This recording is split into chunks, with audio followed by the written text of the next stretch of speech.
இப்போ இந்த question bar, two metal wire of identical dimension are connected in series. அப்ப resistance என்ன ஆயிரும்? R is equal to R1 plus R2. கரெக்டா இல்லையா? இப்போ எனக்கு in terms of resistivity எப்படி எழுதுவேன்?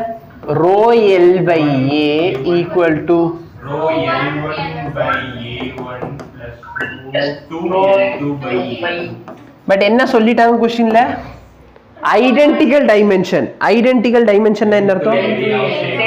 லென்த் ஏரியாவும் சேம். அப்ப சிம்பிளி நான் ரோ இஸ் இப்போ என்ன சொல்றாங்க? என்ன சொல்றாங்க? Sigma are the conductivity. ரெசிஸ்டிவிட்டிக்கு கண்டக்டிவிட்டிக்கு என்ன ரிலேஷன்ஷிப்? Inversely proportional. அப்ப 1 by inversely 1 by sigma 1 plus 1 by sigma 2. கரெக்ட்டா இல்லையா?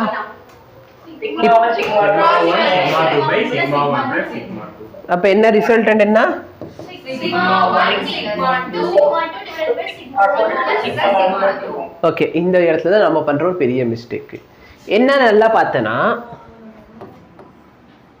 இதா லென்த் 1, இது length 2.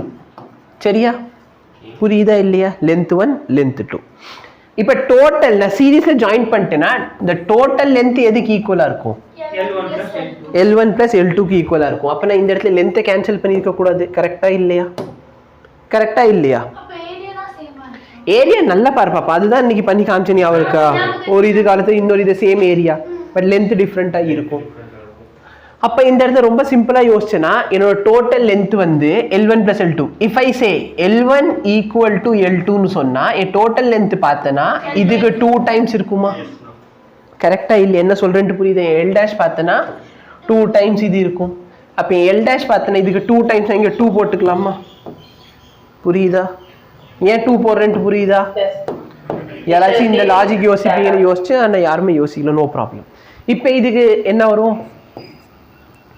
sigma 1 sigma 2 by sigma 1 plus sigma 2.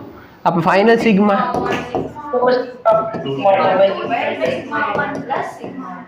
புரியுதா? இந்த क्वेश्चन வந்து எனக்கு இவ்வளவு தூரத்துக்கு சால்வ் பண்ண தெரியல. சரி, 4 ஆப்ஷன் இருக்கு. நல்லா பாரு, ஆப்ஷன் ஏஓ ஆப்ஷன் டிஓ டைமென்ஷனலி தப்பு. ஏன்னா என்கிட்ட கண்டக்டிவிட்டி கேட்குறாங்க. கண்டக்டிவிட்டி பிளஸ் கண்டக்டிவிட்டி கண்டக்டிவிட்டியா? டினாமினேட்டர்ல கண்டக்டிவிட்டியோட ஸ்கொயர். அப்ப எனக்கு டைமென்ஷன் ஆஃப் 1 by கண்டக்டிவிட்டி. அப்ப பேசிக்கலி ரெசிஸ்டிவிட்டியோட டைமென்ஷன் கிடைக்குது. இங்கேயும் பாரு, conductivity by 2 times conductivity square. 2 விட்டு தள்ளு. அப்ப அகைன் எனக்கு என்னதான் கிடைக்குது? ரெசிஸ்டிவிட்டி கிடைக்குது. பட் எனக்கு கண்டக்டிவிட்டி வேணும். ஓகே, நல்லா பாரு. சப்போஸ் என்கிட்ட 2 மெட்டீரியல் இருக்கு, 2 தோடது. சரியா? 2 மெட்டீரியலோட ஓகேவா ஏதோ ஒரு வேல்யூ சிக்மா சிக்மா. அப்ப ரிசல்டன்ட் என்ன வரணும்? சிக்மா. அப்ப let me say sigma 1 is equal to sigma 2 னு அஸ்யூம் பண்ணிக்கோ. அப்ப எனக்கு ஆன்சர் என்ன வரணும்? sigma square by 2 sigma square. இப்ப நல்லா பாரு, sigma தான் வரும். சரி நல்லா பாரு, இது ஒரு மெட்டீரியல், இதோடது கண்டக்டிவிட்டி சிக்மா, இந்த மெட்டீரியலோட கண்டக்டிவிட்டி சிக்மா. அப்ப நான் ரெண்டையும் சேர்த்தன எஃபெக்டிவ் கண்டக்டிவிட்டி என்ன இருக்கணும்? ஏன்னா சேம் மெட்டீரியல். அப்ப மொத்தத்துக்கு நல்லா பரவாயில்ல, சின்ன மெட்டீரியல் எடுத்தாலும் சரி பெரிய மெட்டீரியல் எடுத்தாலும் சரி, ரெசிஸ்டன்ஸ் தான் லென்த்தை பொறுத்து மாறும். ரெசிஸ்டிவிட்டி கண்டக்டிவிட்டி எல்லாம் மாறாது.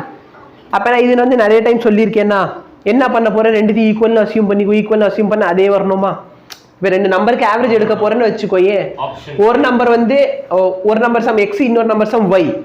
அப்போ ரிசல்டன்ட் என்ன வரும்னு கேட்பாங்க. அப்போ பேசிக் ஃபார்முலா என்ன? எக்ஸ் பிளஸ் ஒய் பை 2 வரும். கரெக்டா இல்லையா?